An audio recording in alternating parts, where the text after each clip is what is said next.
बिस्मिल्लाहिर्रहमानिर्रहीम। अस्सलाम वालेकुम नाजरीन, आप मेरा यूट्यूब चैनल देख रहे हैं। मैं अली जाज़ू। नाजरीन इकराम, भारतीय वज़ीर आज़म नरेंद्र मोदी इन दिनों अमेरिका के दौरे पर हैं और पाकिस्तान के वज़ीर आज़म जनाब मियां मोहम्मद शहबाज शरीफ साहब जो हैं वो फ्रांस के दौरे के ऊपर हैं। इन दोनों दौरों का मैं थोड़ा सा कंपैरिजन करके आपके सामने इसके ऊपर रोशनी डालने की कोशिश करूँगा। मैं सबसे पहले बात करता हूँ नरेंद्र मोदी साहब जो भारतीय वज़ीर आज़म हैं वो अमेरिका के दौरे के ऊपर गए हैं और उन्होंने वहाँ पे क्या खोया और क्या पाया उसके ऊपर बात करते हैं। जिस तरह से नरेंद्र मोदी का अमेरिका के अंदर इस्तकबाल हुआ और जिस तरह से जो बाइडन साहब जो हैं वो खुद उनकी गाड़ी के बिल्कुल पास उनकी गाड़ी के खड़े होकर उन्होंने उनको रिसीव किया और जिस तरह से उनको वहाँ पे प्रोटोकॉल दिया गया, तो वो पाकिस्तानियों के लिए और हमारे लिए तो काफ़ी ज़्यादा शॉकिंग है, क्योंकि नरेंद्र मोदी साहब जो हैं वो भारतीय वज़ीर आज़म वो भी हमारे साथ ही आज़ाद हुए हैं इंडिया, और हम भी 1947 के अंदर जो हैं वो आज़ाद हुए हैं। तो उन्होंने अपने इन 75 साल के अंदर किस तरह की अपनी जो फॉरेन पॉलिसी है या जो इंटरनेशनल जो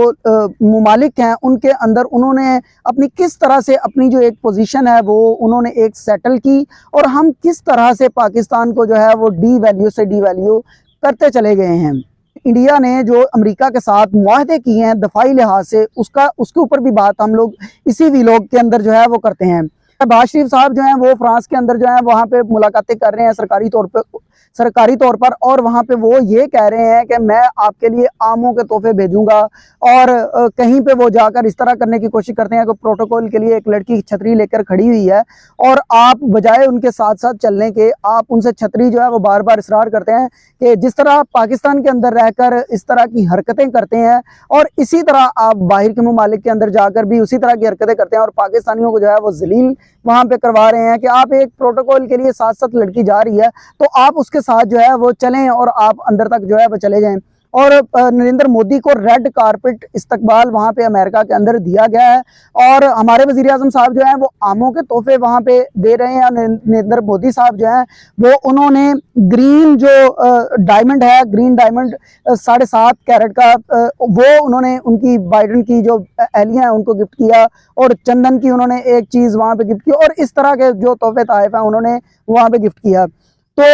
मकसद बात करने का ये है कि इंडिया जो है उनको जिस तरह से वहाँ पे प्रोटोकॉल दिया जा रहा है और जो एलामिया उनकी जानिब से जारी किया गया है व्हाइट हाउस की जानिब से, वो मैं आपके सामने पढ़कर रख देता हूँ, और इससे आप अंदाज़ा लगा लीजिए कि इंडिया जो है वो कहाँ तक पहुँच चुका है और पाकिस्तान जो है वो किन चक्रों के अंदर अभी तक जो है ये पड़ा हुआ है। ये मैं एलामिया आपके सामने रखता हूँ। व्हाइट हाउस की जानिब से जारी करदा मुश्तरका बयान में सरहद पार दहशतगर्दी और प्रॉक्सी गिरोहों की मजम्मत करते हुए ये नरेंद्र मोदी और जो बाइडन साहब जो हैं उनकी मुलाकात के बाद जो है ये व्हाइट हाउस की जानिब से एलामिया जारी किया गया है।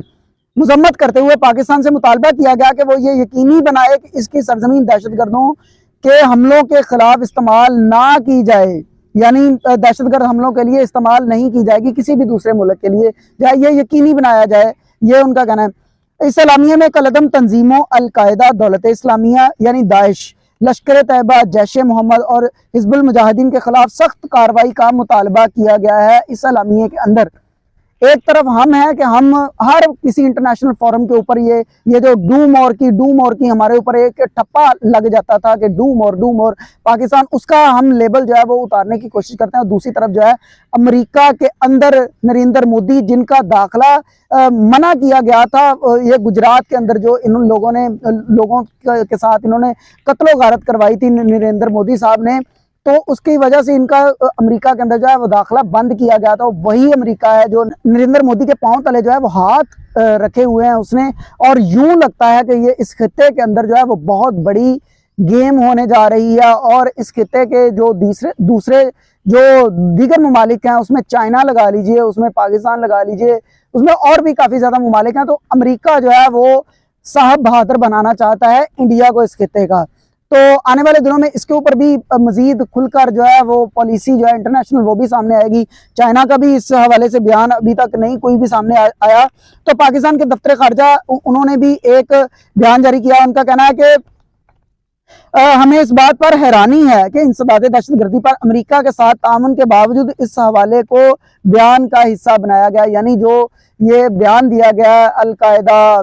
जैश मोहम्मद या जो लश्कर तैयबा वगैरह इस तरह की जमातों का, उन्होंने कहा कि इस तरह का ये जो बयान का हिस्सा बनाया गया, तो ये हमारे लिए जो है वो काफ़ी ज़्यादा शॉकिंग है। पाकिस्तान की इस वक्त मौजूदा हालात ये हैं कि पाकिस्तान के अंदर 15-15 घंटे की लोड शेडिंग हो रही है और अवाम जो है वो सख्त गर्मी में यहाँ पे बिलबिला रहे हैं। और इतनी गर्मी है और इतनी हबस है और हीट स्ट्रोक की वजह से अवाम जो है वो बेहोश होकर गिर रहे हैं। तो पाकिस्तान के जितने भी ताकतवर तरीन लोग हैं, जितनी भी पाकिस्तान की इंतजामिया है, उसको चाहिए कि बजाय इसके कि दीगर ममालिक को जो है वो बगैर इस तरह के कोई आम का तोहफा दे रहा है और कोई कह रहा है जी कि मैं बहुत बड़ा एक्सपर्ट हूँ, मैंने ये जेल के अंदर किताबें पढ़ी हैं, मैंने ये जेल के अंदर किताबें पढ़ी। और भाई आपने जेल के अंदर जो किताबें पढ़ी हैं उसका पाकिस्तान की कौम को इस वक्त क्या फ़ायदा है? आप 13 की 13 जमातें जो हैं ये हुकूमत में बैठे हुए हैं और आप इस वक्त हुकूमत कर रहे हैं। तो आप कौन सा हुकूमत से बाहर हैं जो आपका कोई भी फार्मूला इंप्लीमेंट नहीं हो रहा है इस अवाम के ऊपर? तो खुदारा पाकिस्तान की अवाम के ऊपर रहम करिए।